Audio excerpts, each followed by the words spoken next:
Thank you all for coming, including Adam back there. I didn't expect to see you, Adam. Didn't mean to do a call out, but it is really nice to have alumni come back to the school. I'm Tanvi Nagpal. I'm Director of the International Development Program. And on behalf of our program and the Energy Resources and Environment Program and Professor Jonas Nam, who's sitting right there, and Dr. Darren Sewell from AECOM, you're welcome to SAIS. We're very delighted that you can join us today. In this series of 4 conversations, we're going to engage policymakers, practitioners, scholars, and students in a dialogue. And I'm going to let Winston talk more about the series, but I just wanted to let you know that we have, the next discussion will take place on December 6th, and will focus on the challenges of citywide inclusive sanitation. We've got 2 other events planned for the spring, and if you want us to add you to our mailing list, I assume that you are here because you were on a mailing list. But if you heard about us circuitously and would like your name added, please let Peldon Tenzing in the back know, and she will add you to the mailing list. I want to just do a very quick round of thanks to Darren for keeping us all on the straight and narrow and putting this whole panel together and helping us with a round of show and questions. I also want to really thank Peldon Tenzing, our first-year IDEV student who's standing there in the back, who jumped into this, back into school and into this, and helped us get it all set up for the very first time. Hopefully, we've made the big investment, and the next 3 will be easier to manage. And to Ada Ho, who is our program coordinator, who basically is the reason why IDEV opens its doors every single morning, and without whom we could do nothing. And with that, I'm going to turn the mic over to my colleague, Dr. Winston Hu, who will introduce himself and the rest of the panel and bring you along. Okay. Hi, how's everybody doing? Good? Okay. I'm Winston Yu. I'm an adjunct in SAIS ERE. I'm currently on a sabbatical from the World Bank, where I've been for the last 15 years, working at the International Water Management Institute. I don't know if any of you are familiar with this organization, based out of Sri Lanka, Colombo.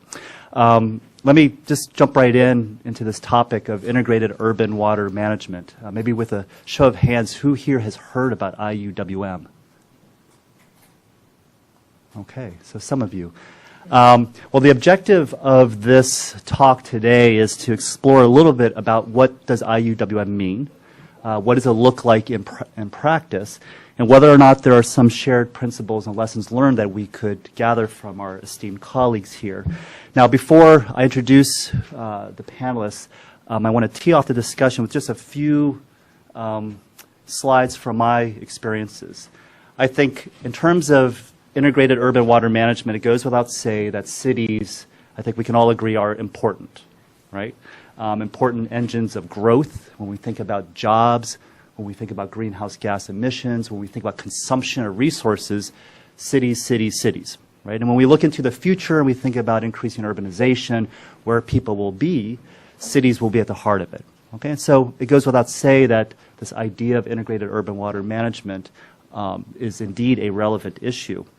I have to say, my background is as a hydrologist, and when I started working at the World Bank, I had never heard of IUWM. In fact, it just sounded like a buzzword to me.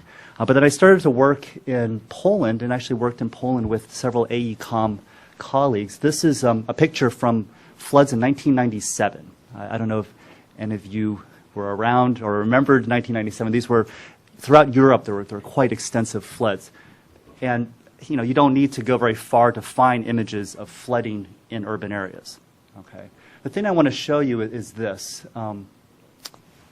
While at the bank, I've worked on 2 projects, about 2 billion euros value total project. And the top pictures here are before, and the bottom pictures are after. Okay.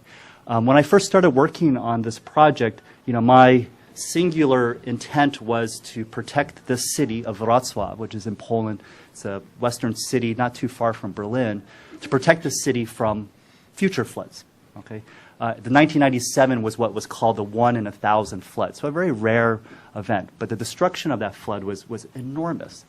And if you look at the bottom picture, the thing that has struck me the most about working on this project is that, well, yes, we are building protection for the city, but there's all kinds of other development spillovers. Okay? In fact, actually, the city prides itself now on, on the one hand, protecting people from water, but also drawing people closer to the water.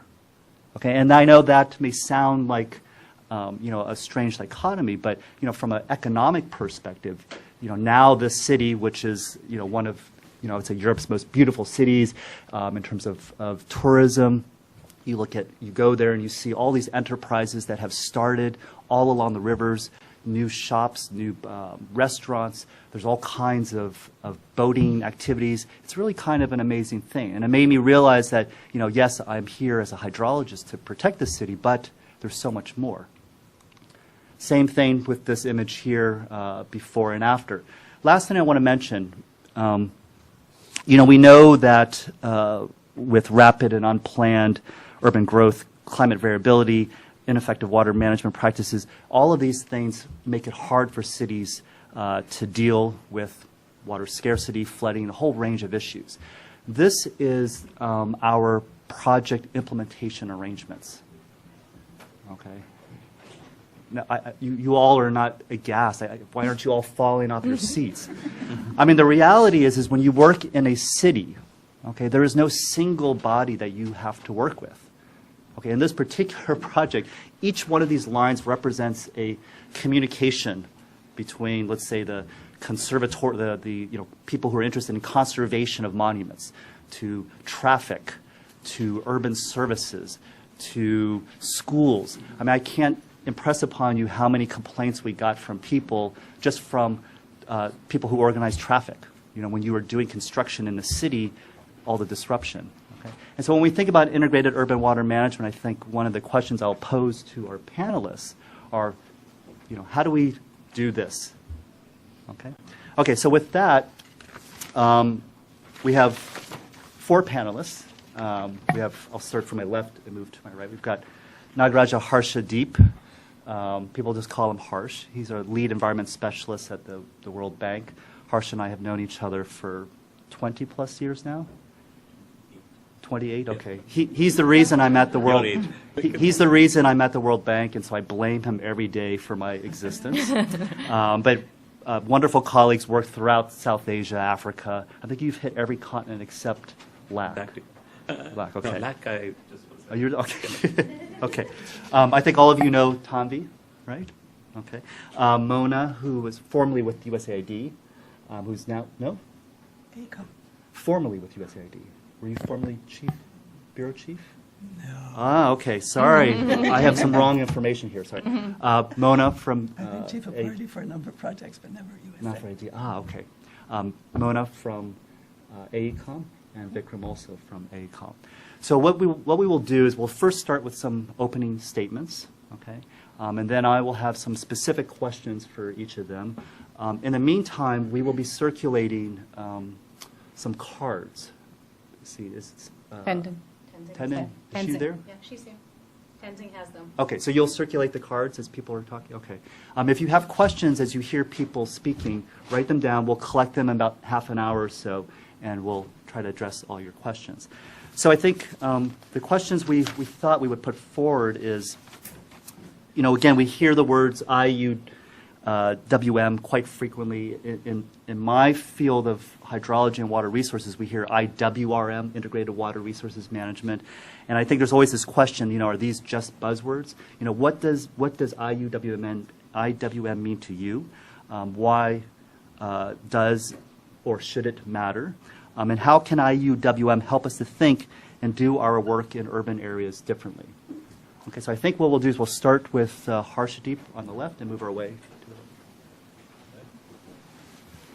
Thanks, Winston. What I'll try to do is maybe first talk about what is IUWM in a IWRM context, so which is all these buzzwords. At the bank, we usually say that we have a lot of TLAs, three-letter acronyms, but here we're going to 4 letters now, so it's progression. I've been at the bank for about 22 years, working on environment, water, climate, and spatial type issues. When Tanvi invited me to this, I used to be the global lead for watersheds at the bank, but now I've transitioned to being global lead for disruptive technology. So I'm still trying to figure that one out. But what we are trying to do is, to try and quickly talk a little bit about the context in which we look at IUWM. So if we think about any watershed or a river basin anywhere in the world, we have a hydrologic view of the world, as Winston was saying, that rain comes down, it runs off, it goes into groundwater, gets pumped back up again, runs off into the sea, and so on. So this is the bit that we try to get a handle on in terms of how much goes where and what kind of water balance, how can we stop it in months where it's excess and use it in months where it's not where it's needed, and so on.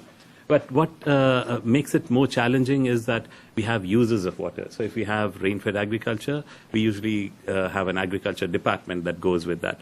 So if you have many other users of water, you have many other departments. So this is a spatial version of Winston's slide, but looking at the overall basin. So if you are looking at, let's say, a city, which is somewhere down here, and trying to get its urban water supply over here, so it'll depend on many other things in the basin. So if there's deforestation, that'll affect how much sediment is in the reservoirs, which will affect how much it gets filled up with sediment rather than water, which will then affect the services it can provide in terms of storage for downstream users.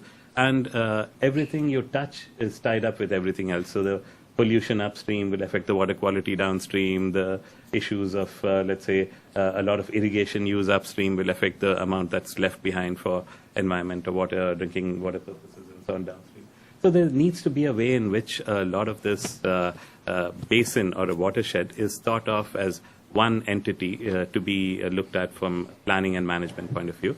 And this can be at the level of a transboundary basin all the way down to a little urban watershed where it's like the Anacostia River watershed or some such thing where we are, right? So to try and look at it from that point of view. So the only other slide I have is to also think a little bit about what are the elements of IUWM. So there's issues relating to the actual water supply to make sure that you have a secure water supply from a groundwater, surface water set of sources for that particular urban area that you're looking at. So there's the water supply source sustainability angle. And that is also now threatened by a lot of the climate variability, climate change, pollution, and a whole range of over-extraction, other things that are out there. You have a second bit of it to deal with water quality, where you're looking at pollution.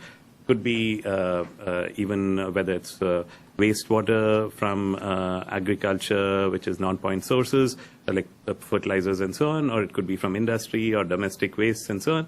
You have these water bodies that get polluted over time, both surface and groundwater.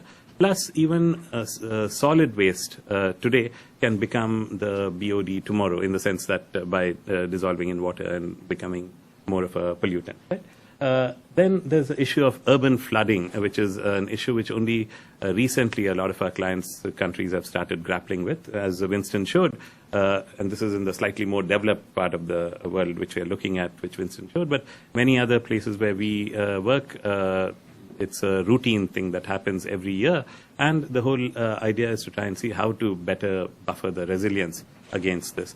So all of these require us to take a slightly more integrated approach, and to also look at two new angles that are starting to becoming more important now. One is to make things more climate smart, both from an adaptation and a mitigation viewpoint, and second, from using new types of technologies that are out there. So after we look at the what of the IUWM, there's what can we do about it? So how do we go about trying to address these problems? And there we usually have the 3 I's on the information, institutions, and investments side of things. And there on the information side, the challenge today is that there's very sparse information in most of the places where we work, and most of it is under lock and key. When I was studying civil engineering in India, we did all our water resources classes in this place called IIT Madras. All our water resources classes were with examples from Colorado, Nile, Amazon, other rivers, because all the India data was secret, right? So, which is so stupid if you think about the way of using academia and the work that to try and solve the problems. But now, slowly, a lot of those are changing around the world, and to try and see how to build on that trend and use a lot of the new technologies that are out there from the point of view of new types of sensors, new types of Earth observation, new types of analysis, machine learning, cloud computing, and new devices by which we can try and visualize and use this information. And the same thing on the institution side. There are lots of people in different institutions. There's always a maze of institutions, as we saw in the previous slide and Winston's slide as well. So how do you get everybody to think with a shared vision and operate with a shared vision? And one answer is to try and get them to start talking to each other in more regular forums, to have joint information portals and things that they can use, as well as decision-making frameworks that are a little more inclusive, both from getting the government and CSOs and public on board, right? And also to modernize the way they work in these things so that you can look at new instruments like payment for ecosystem services and so on. And the last thing is on the investments and operations, there's a huge need out there in terms of resilience and water supply and pollution management, which is still very unmet. So in most of the countries where we work, most of the cities, there is almost no city where we work has 100% wastewater treatment to the level of even secondary kind of treatment. So which means that there's a huge amount of money that's required. We are financing projects on the Ganges, for example, which used to, it's about $1 billion. Seems like a lot of money. But if you think about it, just Boston, I think, when we were there, was building its wastewater treatment plant, and that was about $2 billion, right? Just for one little city. So now think of the kind of level of investments that's actually required to clean up something like the Ganges. It'll be in the order of $80 to $100 billion. So this is the kind of thing which we need to start thinking about. How do we get new sources of financing? How do we get new technologies? How do we find new ways to try and actually make these things a reality in places where we work, and using new types of systems as well. So we'll be happy to discuss more on this as well. Thank you, Harsh. So I'm not going to put up my financing slides right now because I assume you'll come to it at some point. And I'll, although it would have been a good, it would have been a, I will go right back and leave it with you. Okay. There we go. Thanks. So I actually don't work on integrated urban water management. What I work on is service delivery, and specifically on looking at the political economic arrangements for how services should be delivered in developing country settings. And I'm going to start with this story because that's what came to my mind when I was asked, what do you think about when you think about urban integrated water management? So I grew up in Delhi, and we dealt with water shortages every summer.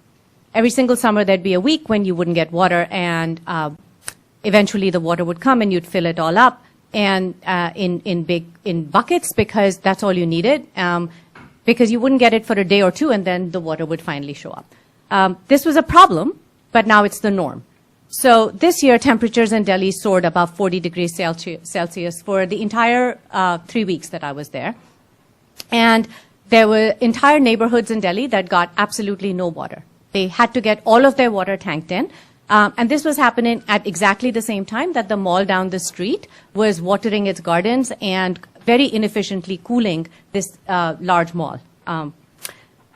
At the exact same time, people who were running away from Delhi, who had a little bit of money to spare into the hills, would go to a hill station, which is a hill station is a British term for a little area that people could go to called Simla, where people would go to, and there the water was completely cut off, and the tourism agency in Simla told tourists to stay away and not to come to Simla anymore. So we used to think of, somebody like me would think about all these in terms of service delivery problems. You know, Simla doesn't have water because it didn't invest in enough infrastructure. Delhi doesn't have water because water is being withheld in Punjab, and it's the need is very great, and there's huge urban areas and large urban populations, and slums are not served, and because they are poor. So everything, that's my lens. That's how I looked at the world. But it became really clear that living in Delhi for the summer, that it was just way beyond a service delivery issue. Yes, there were problems of inefficiencies in distribution. There was waste. There was lack of investment in better infrastructure. But there was also absolute failure to protect scarce freshwater sources. There was overuse of groundwater. There was failure to price alternative uses. There was absolute failure to plan in wastewater treatment and reuse. And all this did happen in the context of the exponential rise in urban populations. And in the context of changing income levels, so that there was a huge demand for water-intensive products in developing country cities. And when you look at it that way, it becomes really clear that there just isn't one set of actors that can solve all of those problems. So I think IWRM then, or IUWM then, Integrated Urban Water Management, then actually forces you by necessity to look at all of the different actors you have to involve in order to solve that, to me, simple problem of why don't I get water when I turn on the tap, right? That's the that's where I start my problem solving. And you're, by necessity, having to work with engineers, hydrologists, geographers, economists, hopefully even political scientists like me, whose theories and paradigms and methods seem very unfamiliar to each other. And over and above that is the challenge of sort of learning by doing that we're so bad at communicating. So there's all of the different types of people who think in all of these different paradigms. They all learn completely differently. And they don't talk to each other about how they learn or what they learn because they talk in different words to each other and in different systems. So I think that there's two questions that are really pressing because we are in a university that I feel the need to answer in this context. One is that as academics and scholar practitioners who work at SAIS and places like this, are we asking the questions that have the most relevance to people who are trying to solve those problems on the ground? So how can we decide to work, how do we decide to work on topics that are of importance on the ground, but are also academically challenging and things that we're interested in? And second, how do both sides, both practitioners as well as scholars, incorporate into their learning what is being learned on the ground? So how do scholars incorporate what practitioners learned, and how do practitioners incorporate what scholars learn? And we're not very good at that. We're actually pretty bad at that for a variety of reasons. I'm not going into incentive structures, et cetera, et cetera. And I think that what's really important is for us to try to figure out how we can all, in some part of our lives, not maybe all of our work, become lateral thinkers in a way that at least a certain part of what we do, or a small part of what we do, or maybe a large part of what we do, requires us to challenge ourselves and think about what is the latest research out there, whether I'm a practitioner or a scholar. And as a scholar to think, well, what have they learned through practice on the ground? So that we can just ask better questions and supply more useful answers. I'm not saying better answers, because we supply very good answers for the questions we ask. They're just not the questions that we need to be asking all the time. And so that's essentially what I'm thinking about. I talk a lot about goal setting in my class and what it means to set goals. And when I think about sort of SDG 6.1 and 6.2, which have to do with water, and then there's like a whole different SDG on urban, the goal number, 11 says that it seeks to make cities and human settlements inclusive, safe, resilient, and sustainable through eliminating slum-like conditions, providing affordable transport, addressing urban resilience and climate change, a whole host of other conditions. And there is absolutely no way that you get to SDG 11 without SDG 6.1 and 6.2. Conversely, there is no way you get to SDG 6.1 and 6.2 without addressing slum-like conditions and making cities more hospitable to the poor. So I think, IUWM recognizes all this and the sort of multiple uses and users of water. I think where the challenge really comes in is operationalizing it. IWRM got slammed for being sort of this unoperational concept. And I think that, the challenge of a conversation like this is to take something that seems so big and so complicated, and perhaps without breaking it up into very small pieces, which then we each go off and do and not connect back, to be able to think laterally through it and devise questions that we can all answer jointly. Okay, thank you. Mona. What she said.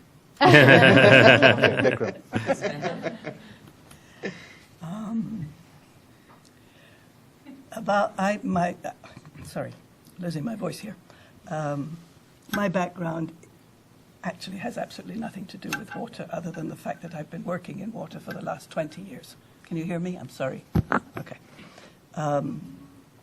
Believe it or not, I started out as a fine arts major, moved from there to film and television, and eventually ended up making communication for development, and that's how I ended up in water. But for the last 20 years, I have been in water, so I have learned a little something about it.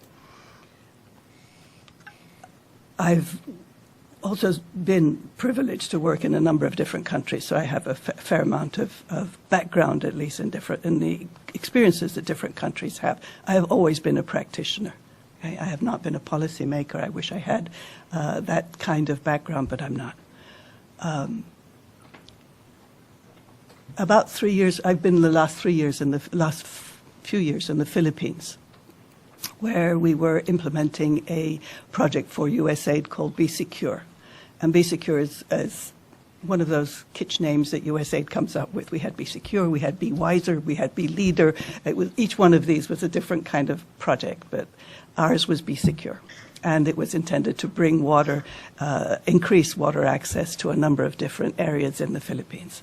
We had 6 cities, of which 3 were in Mindanao, which, as you may know from reading the papers, is not a very easy place to work and had been going through major political upheavals, which didn't make it easy for the water utilities in those areas to provide easy access of water to all of the people who were living there. But it also helped. It also made it very difficult because there was large population influxes into these cities every time there was a disturbance. So about 3 years ago, there was some of you may remember, there was a major El Nino. El Ninos in our part of the world in South Asia bring droughts, as well as major rainstorms and cyclones. But we ended up with a major drought at that point. And a number of our cities that we had been working with had already noticed that they were starting to cut off water months earlier than they used to, and that this was becoming to be something perennial, not occasional. And that was what really started us thinking about why are these cities, because Philippines has always had a lot of water. They've never had to worry about water. They get more water than they care to. Their problem is how to get rid of the water as it comes in. But all of a sudden, large areas, and particularly the South Mindanao, were going through these major droughts. And my job, and previous countries, I'd worked in Jordan, was to think about water demand management as a potential temporary solution, but at least also one other armament in the arsenal of things that they could use. And they had never had any water demand management activities at all in all of the Philippines. I couldn't believe it, but they hadn't. So their toilets flushed huge gallons of water every time if they had such things. Their flow rates from showers and faucets were enormous. So we got together our water utilities managers and a lot of the practitioners, and we said, why don't you go to the United States and learn from the one of the utilities that we know to be in the forefront of this, and that was Seattle. I don't know if you've studied the Seattle program, but you really should. Seattle is an eye-opener when it comes to using their water effectively, efficiently, and making sure that all of the different components who need water, all of the different sectors that need water, are engaged in the discussion. It really started this discussion back in the 70s. Today, Seattle has a population that's double what it had in the 70s, but it's actually providing less water because they're so efficient with their water. So we sent our teams, we had 12 people, we sent them all to Seattle, and they looked at everything that Seattle did. Here's what they came back with. They were staggered to learn that in Seattle has 4 water basins inside the city. It has 2 watersheds outside that they manage totally. Most of the Philippines water utilities do not manage their own watersheds. Okay? So that is a huge problem for them because other people then control the watershed, control what happens in there. In places like Iloilo, which was one of the cities we worked in, they have felling of trees. They replant trees in sort of a way to protect that watershed, it's the wrong tree. Okay, so all of these things mattered to them, but it was that consensus, the fact that they worked regionally, that they made decisions on a regional basis. The governor attended. There was a Puget Sound board meeting that met on a regular basis, developed strategies. These were some of the things that really were an eye-opener to our wonderful friends who went from the Philippines there. They also came back with another thing, and that was not just that Seattle understands climate change, because they did, and in Philippines we'd also worked on climate change, but that Seattle also thought ahead to the future. Seattle had programs in the schools for children. Seattle had an interpretive center for children with software that worked with the schools. They had a program for teachers. They did not forget any part of their audience. The Seattle Water Utility also provides money to, I think, about 15 other towns and cities in the region. It's a wonderful, wonderful example of how you can work together to resolve a problem, of a deep problem. And that's something I believe that the countries, particularly the middle-income countries, are going to have to consider. And the biggest problem for them has always been, Madam over here mentioned it, finance. I was reading, some of you may have read this, the Gates interview with Ezra Klein. Have you seen it? He talks about those countries that made an investment in those infrastructures, in those institutions that really helped the poor. And that's something that I think some of the countries that I work in haven't yet done. They need to start thinking about those. The Mindanao is the poorest area of the Philippines. It has the largest population of poor people below the poverty line.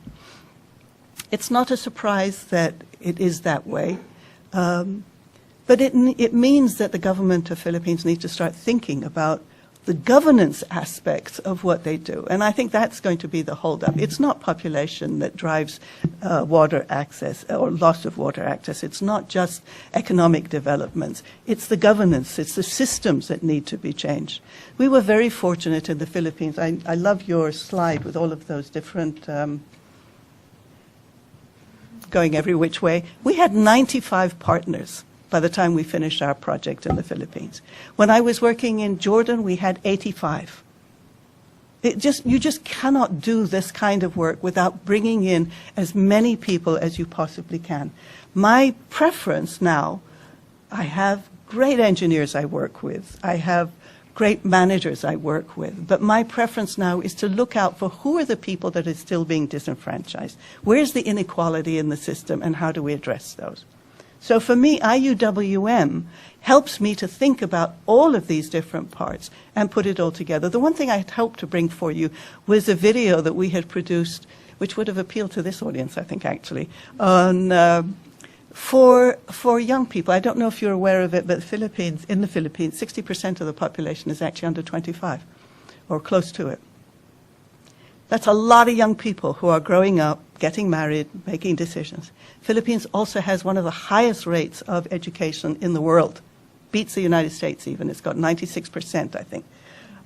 That means that those people coming out of school are going to have high expectations for what they want their lives to be like. High expectations means they want a car, they want a washing machine, they want showers, they don't want to have to go to an outhouse.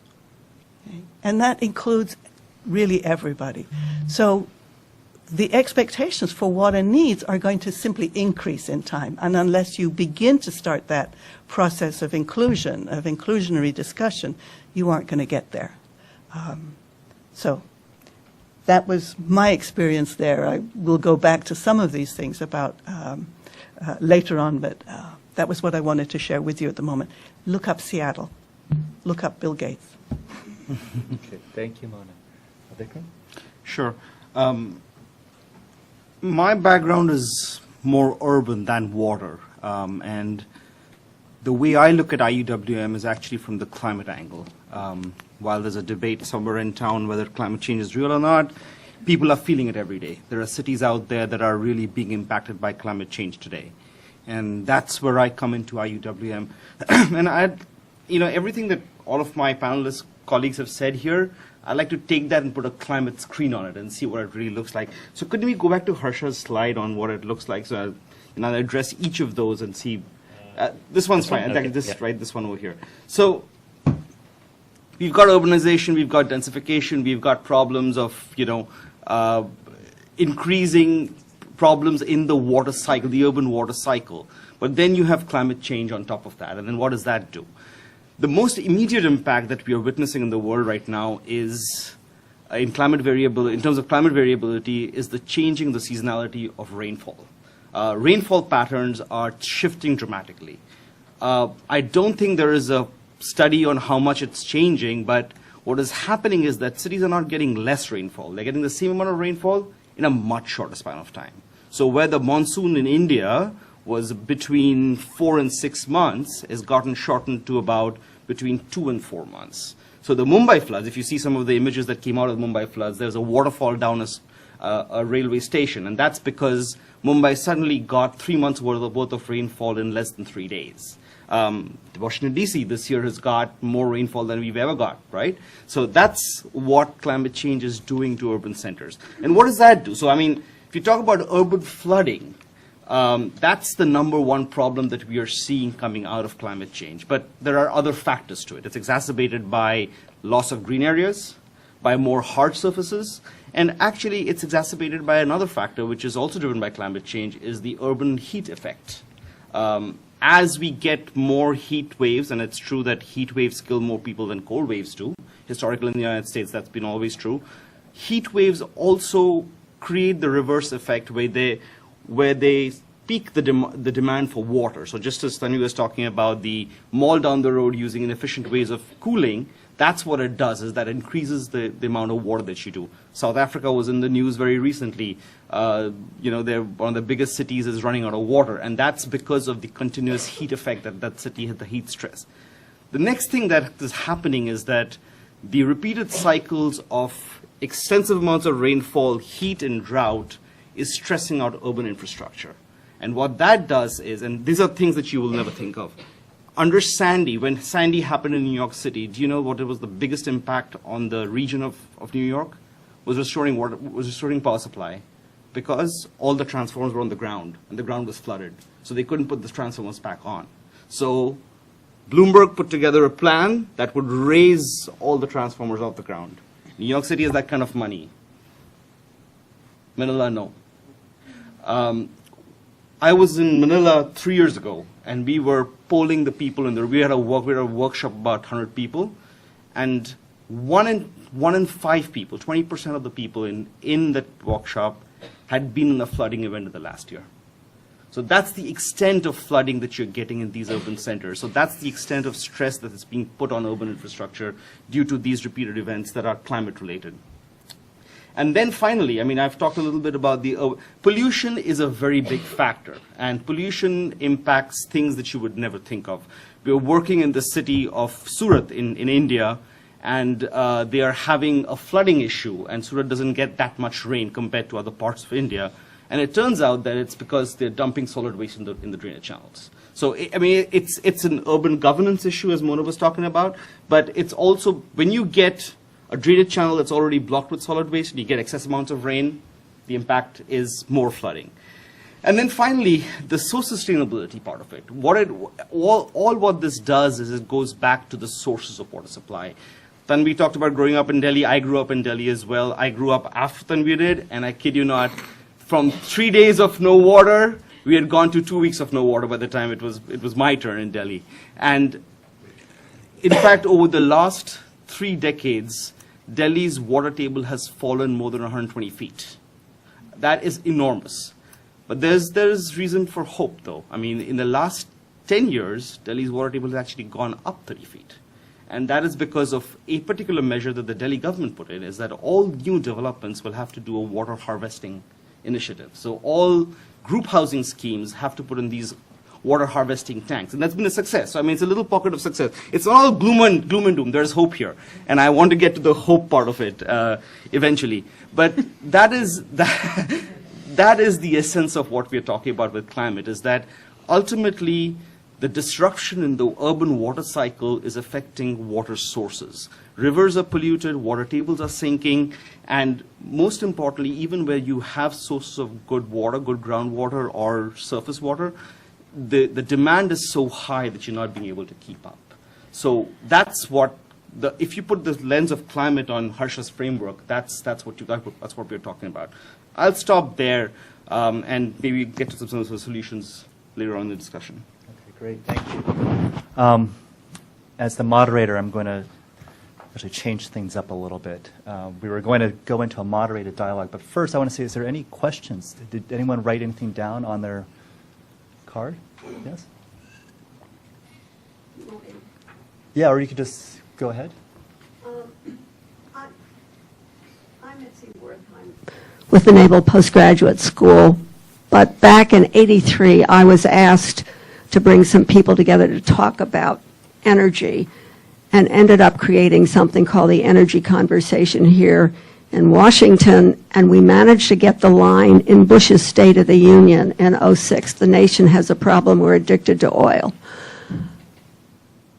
Last February, I was asked to speak to a group of farmers and ranchers in the West Coast. It's a family group. And I was struck by the complexity of the water story in telling it to the general public in contrast to the climate story. And I think if you want the general public to understand it, you need to write the stories with graphs for 11-year-olds. It was so clear to me on election night that if you don't explain how our systems work for 11-year-olds, most of the population won't have a clue. And academics are terrific at writing stuff for each other. I think tenure should now require whatever you write, you have to have a version for 11-year-olds as well.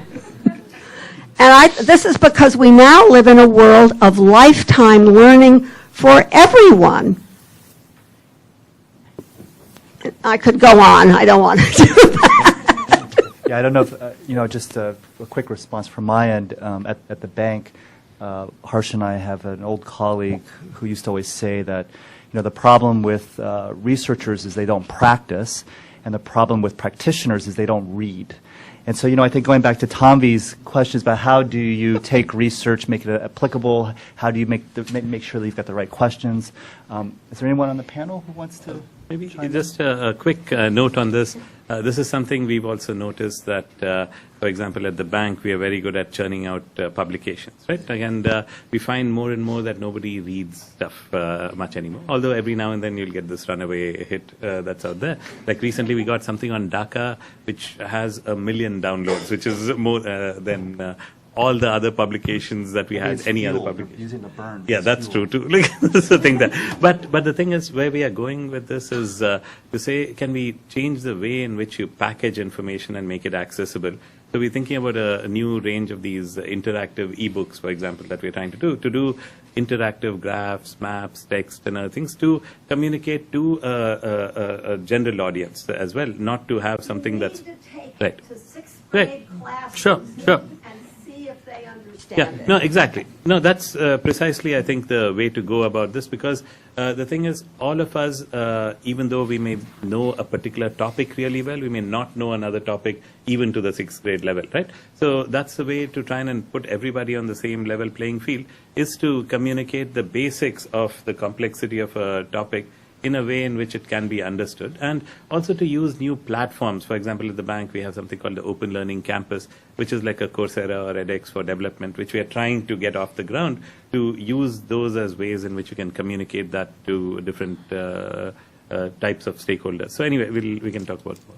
Yeah, Darren, did you want? Yeah, thanks. Thanks very much for these sort of opening positions. I guess one of the things, or one of the threads that I'm wondering about from this discussion is whether any of the panelists could talk about the sort of political economy aspects of integrated urban water management. Back in 2002, 2003, it's one of the best examples of using the power of government to leverage greater integration came from South Africa, where at cabinet level they elevated the Department of Water Affairs and Forestry into it had a coordinating mandate within the cabinet to ensure that water affairs was being dealt with across all of the portfolios within the cabinet in order to deal with the cholera outbreak at that time. So one of the things I was listening to from your great examples was, well, how do you incentivize integration when the easier thing to do is not to integrate? How do you get people, how do you trigger an institutional behavior change that values the integration and the collaboration and the cooperation that has to come with that? Because there are transaction costs around doing all of that.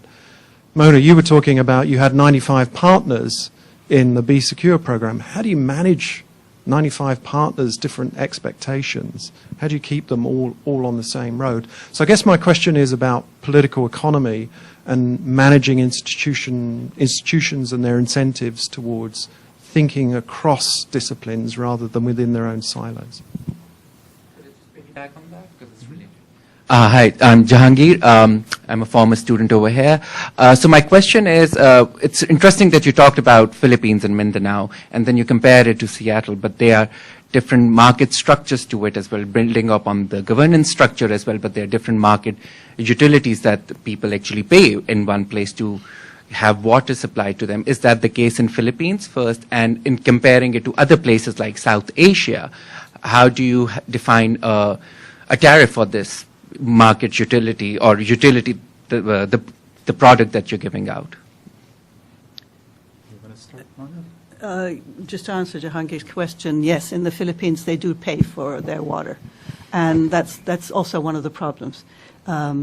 Because if you go into some of the water utilities and you look at their subscribers, you'll see that it's the areas that can pay that have water. The others may get intermittent water. The others may get occasional water. If there's the drought system and they get cut completely, they may get trucks of water. But only the ones who really pay will get consistent water. So when the government says that, yes, you've got,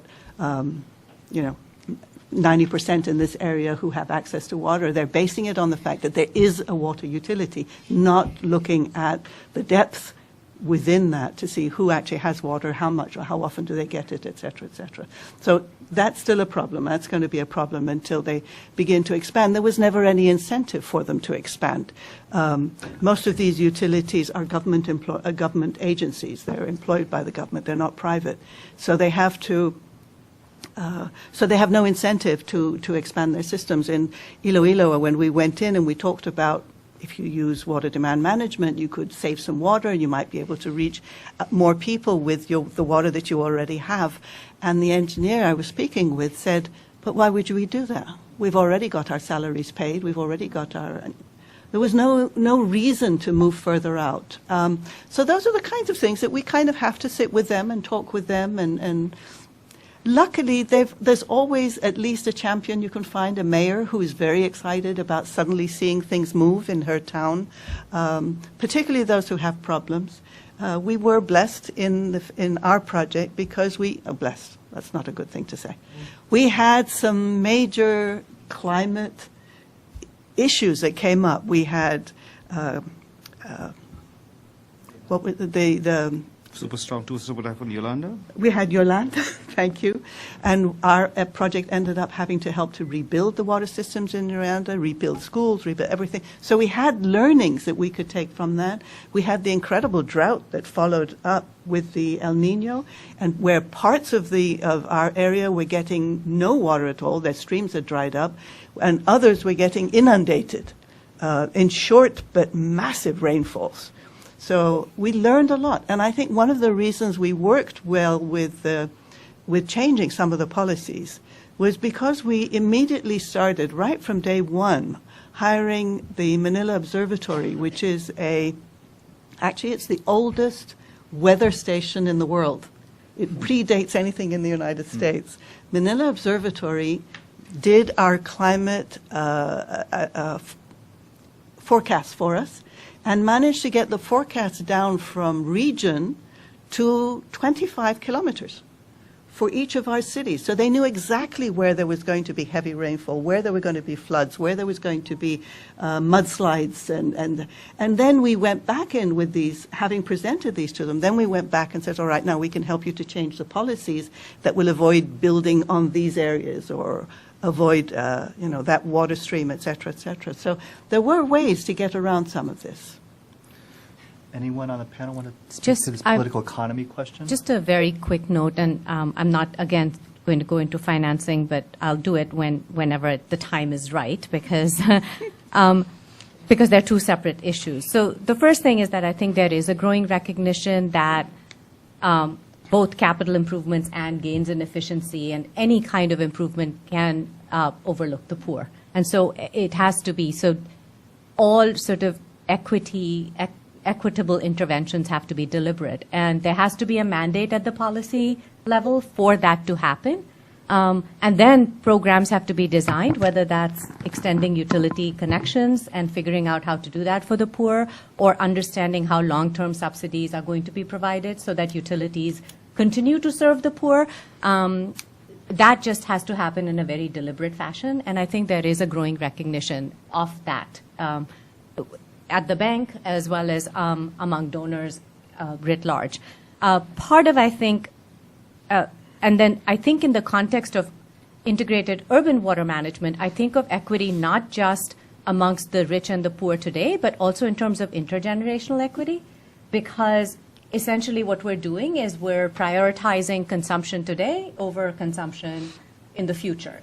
So when I talk about equity, we have to talk about both types of equity, equity in the present and equity in the future, and both need to be very deliberately done. So there is a way to do this, and I think so instead of sort of gloom and doom, I know that, the Phnom Penh utility, for instance, has extended coverage to a lot of very poor people by basically creating a case that non-revenue water will, in the end, be reduced by providing connections to the poor, even if they are subsidized connections to begin with. So, water wastage will be reduced. Understanding how bulk supply contracts can be done, understanding what types of pipes should be laid, all this can be done, but with an understanding that a certain percentage of your population is going to be poor and may not be able to pay the full cost of the water. So there used to be sort of this real insistence on full cost recovery, full cost recovery, full cost recovery, and that was taken as a reason to not extend water to the poor. And I think that has has to change, and I think there is a growing recognition that it is changing. The one second thing that I will say is that in the political economy, there's an interplay between having that dynamic leader. Everybody says you need to have a good manager. You need to have a dynamic leader. That's what leads the change in the utility. That's what leads change in general. But I think that the political economy literature finds that if there is a dynamic leader, the politicians also recognize that. And so there is sort of a collusion of best interests in some ways, where the politician says, oh, I don't have to push back on this utility manager because they are actually going to deliver. So I can raise tariffs because these tariffs, when they are raised, will yield benefits, and I can take some of the credit for putting this man or woman in charge. So there used to be this idea that you needed complete, that it was the political manager that was really important and they needed to be kept away from political influence, but really it is an interplay that works out in developing countries, and that's also the reality. Just to add to this, the political economy side, there's two angles that we may want to think about. One is the time angle, which is that, if you think about IUWM in any kind of context, they say that for any given city, it might take anything from 30 to 80 to 100 years in order to be truly, IUWM certified, if you want to put it that way, right? And so, which means that you have a lot of investments coming in the city for a long time to try and meet all the issues relating to source sustainability or flooding or pollution and so on. And nobody thinks that far, right? Because all the politicians that are elected, if they are, it's about 5 years, 4 years, is their mandate that they're thinking about. And so how do you get that short-term thinking set of people to have some quick wins along the way and yet think in a longer term, to have some kind of a framework, a vision to try and work towards? The second thing is the institutional morass that's there in most of our places where we work, where whether it be within a city or regionally and so on, there's just so many institutions involved. We heard all of the panelists refer to this. So how do you get people to start thinking in a more holistic way across? And this is where a lot of these usually require a lot of preparatory work to get everybody on board and everybody to start at least recognizing the interconnections that exist and to think in a slightly longer term. For example, in Manila, the bank recently, last year, did this, started a new program on what used to be taps and toilets, right? Like, is what they wanted to do. And then they realized everything is connected to everything else. And so in the end, the project became about three big, one-third split between one, to look at source sustainability in the watersheds upstream, one, to look at water pollution and solid waste management in the city, and another third to look at resettlement of people so they're not in flood prone areas in the city and so on. So that became the project where you weren't resettling people because your pipe was passing through their houses. It was because they were in danger, to try and see if you could offer them better kind of accommodation in different places. So it became a different kind of project altogether, where it's more like a foundational project to do the taps and toilets that you actually want to do, right?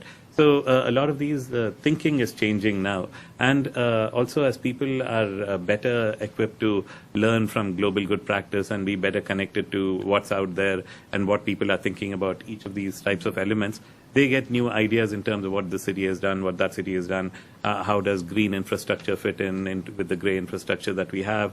So to try and think about things in completely new ways. And that is where I think the future lies, to try and get everybody to learn a little bit more about what's happening in different places. Okay. If I could just very quickly add, I know a lot's been said about this. Back to Darren's question, there is actually no incentive to do institutional management or institutional arrangements, because the money is in projects, right? So who cares about the bigger institutions? As long as I can get my project, get it funded, I'm good to go, right? So, and that's really been a driving force for the anti-institution thing. But I do believe that in Philippines is actually a great example. We have the Population Survival Fund, where the government makes you check that you have actually consulted with and that your project agrees with certain elements of the strategy or the plan that exists for the city or the region. And I think that's a very simple, very great measure to make sure that you've brought the institutions to table. Indonesia has done the same thing, and the similar thing in disaster risk management, where we've put a disaster risk agency at the top, and you have to be able to comply, because disasters are such a big thing in Indonesia. It's the most vulnerable country in the world. They have every kind of disaster. So you have to be able to comply with the National Disaster Resilience Strategy to be able to get your project funded. And I think that has done a great job of bringing a lot of institutions to talk to each other, which otherwise wouldn't have. Yeah, Darren, this question of how do you incentivize collaboration? I mean, just think about your own personal life or your academic life. I mean, how many people here like doing group papers? Oh, I'm serious. It's serious a question, right? Or like doing group projects. Like, wouldn't you rather just do your own thing? You're going to be graded on, I mean, I think sometimes we might be a little bit naive in thinking that we, World Bank and outside folks, can come into an existing institutional environment and force people to collaborate just on the basis of, well, it's a good idea, right? I remember, not quite related to IUWM, but related to IWRM, being in a discussion with Harsh in Tamil Nadu, where we were trying to do integrated planning. And we had 13, 14 different departments and asked them, okay, you will all sit together and come up with a master plan for a basin. And I remember showing up, and I think, of course, you were there. Department of Horticulture gives us their plan. Department of Agriculture gives us their plan. Staple. Department of Livestock. And yeah, the integrator was the staple. Was the staple. Now, I don't want to be pessimistic. In the end, I think what came out of it, though, was for the first time, these department people met each other. So you had agriculturalists actually now talking with the irrigation department. Wow, what a great idea, right? I mean, the reality is when you are in your own bureaucracy, it's so easy. I mean, I worked in State Department before, so you get into your thing. It's hard to see beyond. And I think there's a certain human nature aspect to it, and of course, the politics and political economy also play. Can I just say something? There are tools to do this kind of things, and one of the tools that I used very successfully in Jordan was the Whole System in a Room program. And I'm sure others have seen this. Cities in the United States have used Whole System in a Room to design entire cities. And we took this model, we used it in Jordan, we brought everybody into one room. We had 120 people in one room, all making plans. It can work. Not every part of it works perfectly, but it can work. And there are tools for doing this kind of thing. I wanted to discuss just a little bit the inequity question that you brought up. There are a couple of things that are disturbing to me as we move forward in our development work, as these countries become more and more sophisticated and are asking for better levels of, higher order levels of support. I'm noticing that I don't want to pick on any one company, but there's a company here in the United States that is really, really good at what they do. They develop the plumbing codes for the United States. It's IAPMO. IAPMO is wonderful. They do really good plumbing codes. They do the solar codes for the United States. They've also done the same codes for many countries around the world. IAPMO expects to be paid per year for their codes. Now that's a problem for some of these countries.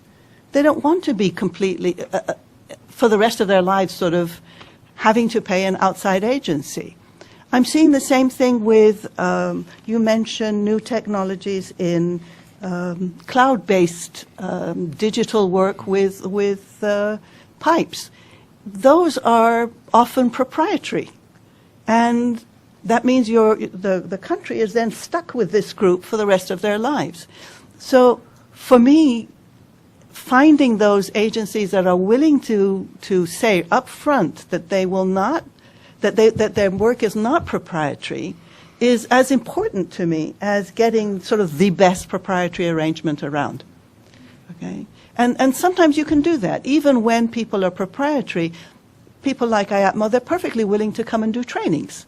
They don't expect that the person then who got trained would be their employee for the rest of their lives. But so those are some of the injustices. The other ones that I see, and I saw this mostly actually in Jordan, where I was project manager for the National Water Demand Management Program. First of all, that was a 5-year program, and then later on for a water and energy and solid waste program later. In Jordan, you get water once a week. Okay, that's it. Everybody gets water once a week. That's the equity part of it. Everybody gets it once a week. But the rich can afford to buy multiple tanks in their homes. So they have 20, 30, 40, 100-gallon tanks. The poor, if they're lucky, have 1 3-gallon tank. And that's what they have to last with. That lasts them all week. That's vastly different from us who have water on tap. It's an inequity problem that really needs to get resolved. Why should one group be able to have this much? And now you do have pricing differences. If they use their full 100 gallons, the rich pay a bit more. But it's not substantially more. Water around the world is very low priced. It's not nearly priced enough for what it, for the resource that it is. So these are some of the things that we all struggle with when we work in the field. You see the inequities. It's not sure that there are easy answers for it. Okay, questions from the audience? Hi, I'm a current student. I'm also enrolled in Tanvi's class this semester. And all of you mentioned climate risk and financing as these dual problems that we have to deal with. And I'm wondering what opportunities you see emerging from the process of better understanding what climate risk means and learning how to price it. And Mona, you mentioned that the utilities don't own the watersheds, but if climate change is this exogenous factor affecting everyone, I'm seeing some opportunity there for private capital to be remobilized more than the amount that it is now. I see an example in DC Water's environmental impact bond. So I'm wondering, in your experience, what opportunities you see emerging from this. I worked on these two topics a lot last year with Josh Sawislak at AECOM, and I've just been thinking a lot about the opportunities that are there, but I'm wondering, in your own experience, where you see that emerging. If you can answer that question, you have a job forever. I guarantee that. You know, the GCF last week had a discussion on mobilizing private capital into climate resilience and climate risk management. To me, and my panelists can all weigh in, it's not a area that's well understood. I mean, there's obviously a climate risk to all infrastructure around, and I think that is not being priced in at this point of time. And the World Bank's recently done a bond issue to price climate risk in. But to me, Swiss Re has done some cutting edge work on pricing in climate risk, and there are two modalities to it.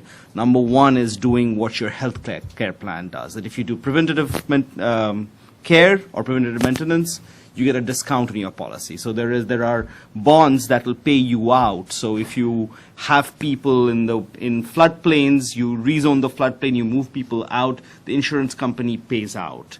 There's a new one that has been tried in Kenya, I believe, or in Ethiopia perhaps, where they have where they have climate indexed risk. So if you don't get rainfalls as you were supposed to, the bond will pay out farmers. So it prevents from debt defaults and the spiraling effects of that. But it is definitely an emerging area, and I believe that is the way to go in terms of financing climate risk into the future. Just a quick point before I turn over to Tanvi, who probably has more on this. There are two angles to this. One is the technical aspects, and the other is in terms of the financial packaging and other things that can be done. So on the technical side, that's where I think there's been a big revolution in terms of getting better forecasting, better new ways of reducing your or better understanding your climate risks. And that is where, for example, we are trying to work with some of the partners. For example, in the US, you have something called the National Water Model, right? Which is from the National Water Center, which is an interagency thing in Tuscaloosa, Alabama, where what they do is they try to give you, for each of the 2.4 million stream segments in the US, a 10-day flow forecast, right? So we were meeting them last year, and we were saying, look, why can't we do this globally, right? And so then they said, globally. And then they came back after 6 months and they said, the team that was originally helping to set up do that, but with a new European model and so on, they ended up doing this now globally for every stream segment in the world. Imagine getting a 15-day flow forecast for free with the uncertainty bounds, as well as historical perspective for the last 35 years and so on. These would be unthinkable just a few months ago, right, anywhere else in the world. So now with things like these and better climate forecasts, better ways of using a lot of the data from Earth observation, in situ systems and so on, you're getting better and better systems which to work with to better understand the climate risks that you're facing, right? So that itself is a thing with especially the new disruptive world that we live in, a whole new angle that's out there. The second bit of it is, how do you help buffer people who might be impacted by these climate risks? And that is where these bonds are there. So you could be, every country is experimenting with some kind of a thing. Our treasury is very active to try and, for example, help these parametric bonds, index bonds, and so on. But now they're thinking of some completely new ways of doing this. Yesterday also we had a conversation with the bank on new kinds of agricultural systems where you're looking at farmers doing a bidding for the insurance rather than it being assigned to you as to how much your insurance will cost. So it's a completely new way of thinking about a lot of these risks and buffering people against its impacts. But we have to realize that first bit of it is really important, because in almost every country where we work, we do not have a flood risk maps. We do not have maps of how they would change if you operated reservoirs with flood cushions, or if you had new ways of protecting people and so on. Nobody has these things already at hand, which is what we take for granted in the developed world in a lot of cases where we've been doing this forever. So this is the kind of thing where these two will go hand in hand in terms of all the technical inputs that we are getting, as well as the financial mechanisms to buffer people against a lot of the changes. you want to take a question, or should I just finish up? Yeah. So I think that's all great, except I want to get back because I have my service angle on again. That's all great. We were, for the last 5 years, talking about water as an asset class and, all of these other things. None of it actually means anything when you're talking about low-income countries, which is where we need to, and the World Bank, we envision a world free of poverty, should be focusing its attention. And it's not necessarily true that it is. So, I'm just going to be a detractor. And a very recent World Bank study itself has noted that, private sector participation of all kinds has been declining in the water sector writ large, which will sort of take me to my 2 6th grade easy to understand slides. Wait. Next. So, easy to understand, right? The infrastructure financing gap in developing countries per year, $1 to $1.5 trillion. Very straightforward. Private participation in infrastructure in developing countries, declining. Okay. So the issue that we're talking about is that we've got very big infrastructure financing needs and very small and declining private sector infrastructure flows. So where does that leave us? And I'd like to call out Chloe in the back for being so helpful in putting this presentation together. Raise your hand. Chloe was my RA. We just finished this report for GIZ where we were forced to think about how will governments provide services to the poor, basically. How will you provide service to the poor realistically in the face of declining investments from the private sector? And what we figured out essentially is that there is no way to get from that first circle, which explains what the financing gap is and where all the sources of funding are into their relative to their size by color, to that last circle without investing very largely in both utilities, but also just committing to the fact that for a very, very, very long time, subsidies are going to have to be provided in order for utilities to be able to reach the poorest. And the private sector has no interest in coming into a market that is so badly distorted.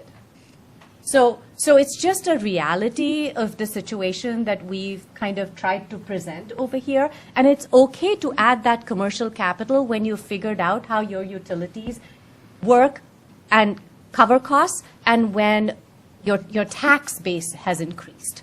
So that then you can add your commercial capital. But even there, people at the bank and other development economists will tell you that it's not necessarily private capital. It could very well be public capital, just as we did in the United States.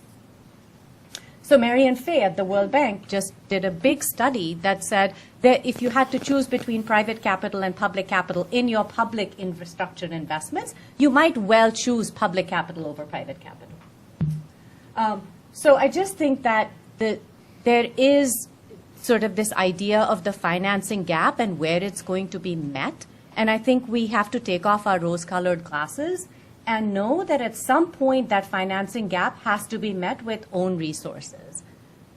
And until such time as the sort of fundamentals of the economies are not correct, the private sector is not going to be investing the kind of capital that is needed for the long term to serve the poor. So straightforward, does that qualify as your 6th grade? Is that straightforward enough? Close enough. Close enough. Okay, thank you. Can I just say something? In the Philippines, actually, that's not the picture at all. The cities that we have been working with in the Philippines, we started, one of the large water companies in the Philippines came into the city and says, all right, we'd like to take over the management of your water utility. And we said, all right, we'll help you with the PPP process. What we're finding out is that in a number of cities now, this is taking place. There are 5 or 6 of these huge water companies. They're coming in, they're buying up the bulk water supply, they're buying up the management contracts, they're putting in their own money, and because the PPP process makes sure that We know when they're going to be putting in that money, how much money they're putting in, where they're going to expand, the percentage of expansion per year going on into the future. It's actually a very positive thing that we're seeing. The non-positive side of it is that not every city has a group like our experts sitting with them saying, how many people are you going to fire? How many people are you keeping on? What are you losing in this process? But they're moving in, and in a sense, they're sort of saying, okay, I'll take Iloilo if you don't come in and compete with me. I'll take Zamboanga if you don't come in and compete with me. They're really quite spread out because they do see that with the increasing population, there is money to be made in these water utilities. So there is some private monies flowing in. Now, the big needs that they may have, which is new water resources, new dams that need to be built, that's public money. And places like Zamboanga, we do the pre-feasibilities for them, but then somebody has to come in and pay for the actual facility to be constructed. And actually, if I could add to that, sorry, while I don't disagree with your conclusions, I think that it's absolutely true. If you would want to choose between private capital and public capital, you're much probably safer with public capital. But a large way of public capital is public borrowing, which in a way is actually private capital. It's municipal bonds that are sold in the market. And over and above the direct subsidies for things like water and public utilities, there's also mechanisms where the government de-risks private investment in infrastructure. To me, that's the slim line between public and private investment that has the greatest chance of success, because you have a government guarantee backing there where the private sector will actually not lose its money. At the same time, you're able to leverage these vast sums of money, and pension funds will invest in it, and large institutional investors will get into the game because of that government guarantee, and be able to move that much more money into the investment cycle, which to me is really the crux of it. It's the transaction and how much money you've mobilized rather than what the source of capital is. Because once that gets going, you have a cyclical. You're absolutely right. So that's why it's commercial capital, and it can, which source it's coming from is irrelevant. However, the government is very important as sort of, whether through pension funds, etc. None of it, however, makes any sense if your utility is inefficient. Yeah. And that's why even in places like the bank of the last 2-3 years, there have been lots of these new buzzwords thrown around. For example, it started with something called Cascade, which is now called MFD, which is Maximizing Finance for Development. But the whole logic is very simple. It's to say, look, if this thing can be financed completely by the private sector and the rules of the game are okay for them to come in and invest, let them invest. Don't invest through the government. Right?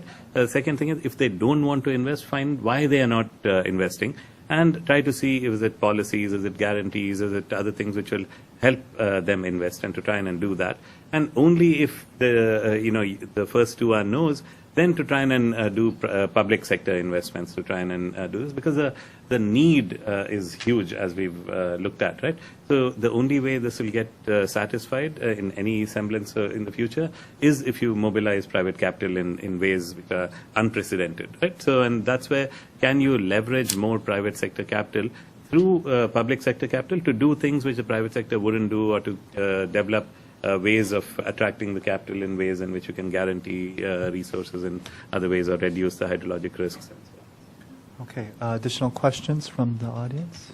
I think Mona answered the question that I was going to ask partially, but I'm going to go ahead and ask it anyhow. 25 years ago, 30 years ago, if we sat in a forum like this, we were talking about how we're going to provide power to the needy, to the poor. How are we going to manage our resources? How are we going to conserve energy?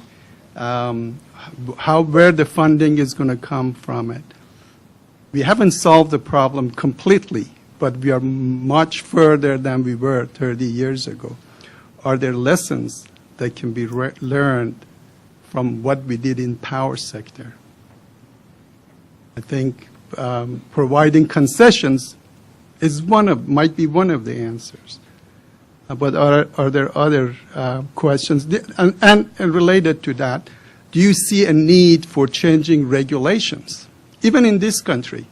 Because if I took all the water that we use in this building and I reclaimed it, it could be a lot better than the water that comes from the faucet, but I can still use it. I mean, I think that's interesting that you said that. In our report, we decided to learn much more from the health sector and transport than we did from power. And the reason that we did that is because I think that the health sector has essentially been much clearer about deciding what's a public good, what should the poor pay for, when does it become necessary to provide a service for no cost just because the externalities are so large. So we looked at that, but it was just a study on generating finance. I think that energy and transport are very different than water. They are. I mean, just in terms of carrying. So water, you have several sources of water. You choose between them. Water is very heavy. The point of production and the point of sale are different. I mean, there's lots of differences between water and energy. Flows in one direction. Flows in one direction. But another thing. Now Yeah. they're generating power locally. That's true. Right. But remember. If you generate power locally, Yeah. definitely you can provide clean water locally. But remember, power is not a success story around the world either, right? So in the sense that most of the places where we work, 10% of the population has access to power, or like in Ethiopia, we look at if we look at, for example, I think just downtown LA with 1.2 million people uses 20 times the electricity that Ethiopia as a country used to use a few years back. So it's with 90 million people, right? So now 100-ish. So now the thing is, there's a lot of work that's being done to improve all of these systems, and I think there's a lot of cross-learning that can happen from each of these systems. But again, it's a combination of doing things on the technical front as well as on some of the financial and other institutional front to try and make these things happen. So yeah, you're right, a lot of cross-learning, but it may not be a uniform success everywhere. Yeah, I mean, I would, the financials for the energy sector versus water sector are very, very different, right? Just think about collection, right? So, in any case, okay, other questions?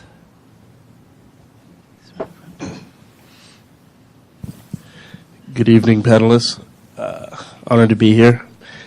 My name is Christopher Madu. I'm a current undergrad at Johns Hopkins University, as well as the founder of Water is the Answer, a nonprofit organization which provides access to clean water for children in developing nations. And a lot of what's been discussed here has really spoken to me. An example of something that really spoke to me was Director Nagpal's idea of lateral thinking. Because when we face such diverse problems, such as water poverty or lack of water infrastructure, or trying to implement infrastructure in nations that lack that infrastructure, whether it be human error or just the fact that that infrastructure has never been there, we have to take diverse solutions to address diverse problems. I think even Harsh was answering a question maybe 15 minutes ago, and word for word, that's what he said. So, building off that, something interesting I found was when Mona spoke to her projects, oftentimes by the time they were done, they had racked up close to 100 partnerships. And I think that, or I assume that somewhere in there, you also experienced the idea of lateral thinking. Because I'm sure when you're working with 100 groups, 100 firms, not all of them are engineers. Not all of them are governmental, and sometimes you might even be working with, like Director Nagpal said, a political scientist. So with that, I have an open question for all panelists, which is, in your experience, how have you seen lateral thinking or collaboration in spheres that you wouldn't have even expected initially play out in the success of previous projects? Thank you. Maybe I'll start with one which is tangentially related to urban water, but related to water nevertheless, but useful for this group, which is in the Nile Basin, right? Which is always a political hotbed to try and get all the countries to work together. So especially in the Eastern Nile, which was Ethiopia, Sudan, South Sudan, and Egypt. to try and see how to get the countries to work together. So we tried traditional ways of doing it. And then we said, let's see if we can do a plan B working with universities in these areas. And we found that the universities were very big on collaborating with each other. So they set up internship programs, they set up ways of doing special studies across countries and so on. And those are things which have become a big success in places like the Eastern Nile Technical Regional Office, where they get people from all of the countries mixed up together to work on, let's say, one group on geodatabases, one group on modeling, one group on trying to do publications and so on. And, it's been a way in which we didn't even expect that kind of response to come in. And we've now tried to make this the plan A in most of the projects rather than to try and do the usual thing, which is you parachute in some consultants and they produce a report and go away. And everyone says it's that consultant's report rather than saying it's Entro's work, which is in this case the Eastern Nile Technical Regional Office. Because now they can in-source in people with the kind of skills that they need from the universities. And it's programs that have been even continuing way beyond the project start that's been provided. So I think the way is to keep your mind open for innovative ways in which you can work with different kinds of stakeholders and bring them in. And today, with a lot of the tools that we have at our disposal, we can do a lot more. I mean, the technologies that are there in our smartphones today, for example, in the 80s would have cost about $1 million, right? If you think about the video conference and the phone and the camera and the video camera and all of these kind of things in there. So there's a whole new opportunities that we have now to try and work with people both in a location as well as virtually that we didn't have before, and that could change a lot of things. Okay. I've had similar experiences, I must say, in many of the countries I've worked with, where you kind of have to keep your ear to the ground for those innovations that will make a difference. And even though they don't make a big water difference, they make a difference to perceptions, or they allow for the ambience so that you can come in with new policies. They allow people to think that they're going to get something out of this in the end. When I was years ago, I don't know if you're familiar, I used to work on the Middle East peace process. I don't know if those of you who are aware of it, the Middle East peace process has a committee for water underneath the political peace process activities, and I used to work with that committee. You can tell how successful we were that the Middle East peace process is still ongoing. There's no resolution there at all. But when it came to water, we brought the water people together. There was no problem amongst these people, the water engineers. There were limitations on what you could say about each country's water and the consumption pattern in each country. There were very strict political limitations on those. But eventually you came to a consensus that, yes, all right, we can do something. What could we do? And we started with children's schooling. If we could educate the children, that would be a start in each country to let them know what our water resources were. What is our neighbor's water resources? What are they doing with theirs? In Jordan, what that led to is that eventually we were able to change the school curriculum. We brought out 6 different subject areas. We changed every single textbook for middle school through high school to include water as a examinable subject area. So that at the end of the 12 years that students were in school, they really knew water. They knew why they didn't have water. They understood the contracts that were being made between and amongst countries. With farmers, we worked. Jordan is one of those blessed countries that still has remnants of the Romans. So we would go in and we would revise the old Roman reservoirs and rebuild them so farmers would have a water reservoir. These were some of the things that we were able to do, but they made a difference to people.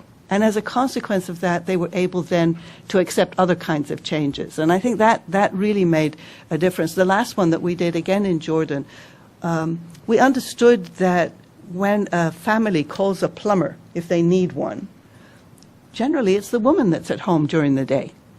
And the custom in Jordan is such that women can't easily have a strange man in the house.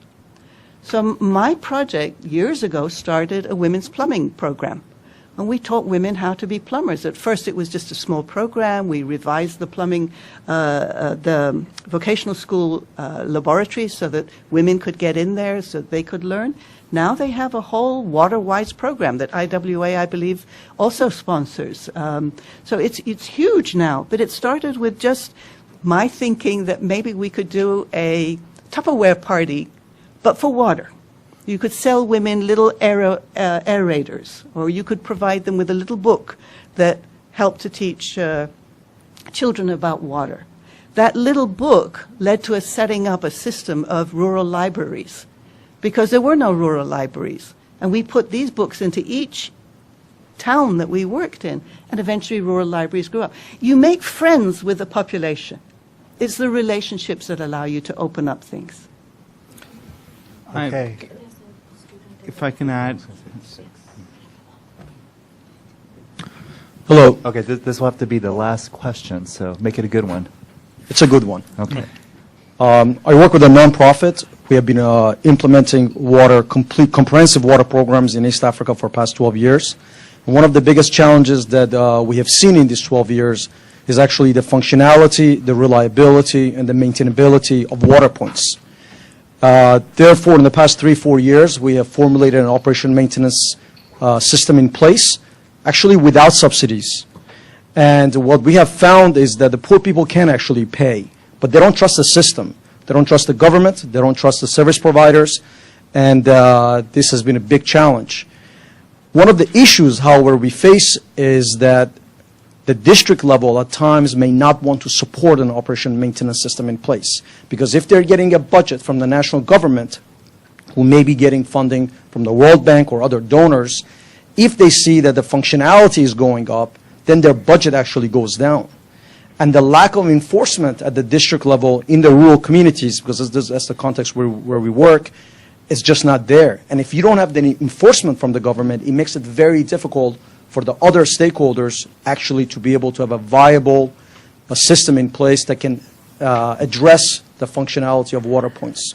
I'm interested to know, in the urban areas, do you also face this challenge? Thank you. Anyone on the panel just want to? Of enforcement? The question is of the enforcement side? Yeah, in Jordan, for example, does the government agencies pay for the water? Or just like electricity, they don't pay it. And if they go cut it up, they arrest the person who's cutting the electricity and say you're disturbing the peace. No, they do that. They do that in Jordan, and they're doing it in most of the countries that I work with. There is an enforcement system. Where there isn't an enforcement system is sometimes other problematical. It's actually, we haven't even discussed this, it's sanitation. Most of the countries... Next week? Yeah. Next time. Okay, next time, yeah. Most of the countries that I work in, we're water sanitation and climate change. Sorry about that. I didn't bring that up very much. But the sanitation side of it, because there are very few sanitation supervisors in the field, people build their septic tanks. There's supposedly a method by a set of standards, but there's nobody to go in and guarantee it. So once in a while we get massive diarrheal disease outbreaks, and then we have to go in and we say, well, what can you do about it? And because this happened actually during this last El Nino, because there was no other water available, even the city was unable to close down the wells that we knew were contaminated. What our project ended up doing was going in and teaching them SODIS, so that they wouldn't have to pay for bad water. So yes, that is a problem, and we're still working on that. And the cities understand it. The mayors understand it. It's just sort of little by little. At the But bank, one of the things that we're trying to do, at the bank, one of the things we're trying to do is to change the whole concept of, the focus on deferred maintenance, which is what a lot of projects ended up doing, to have a new generation of projects where we are not paying for the inputs, which is on the pipes and taps and toilets and all that stuff, but more paying for the services, where you're paying for performance, right? So we're trying to create a program for results type set of projects where you define the indicators that you want to pay against, which is not just a number of connections, but are they delivering air or delivering water? Those kind of things to try and put in a good monitoring system in place. That way the risk on places like the bank is next to nothing because you're only paying for success.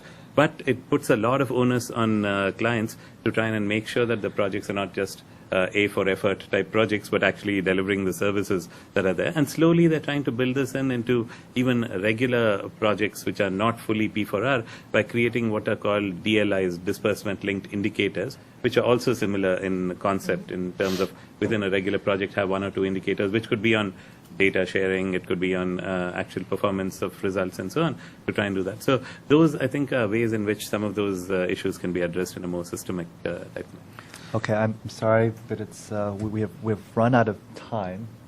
As you can see, this is a very rich conversation. There's a lot of questions that remain to be answered, so it's good that we have this series here at SAIS. I think panelists will still be around, so if you have specific things, I would suggest tackle them. Okay. Okay. Thank you very much. Thank you all for coming. Thanks.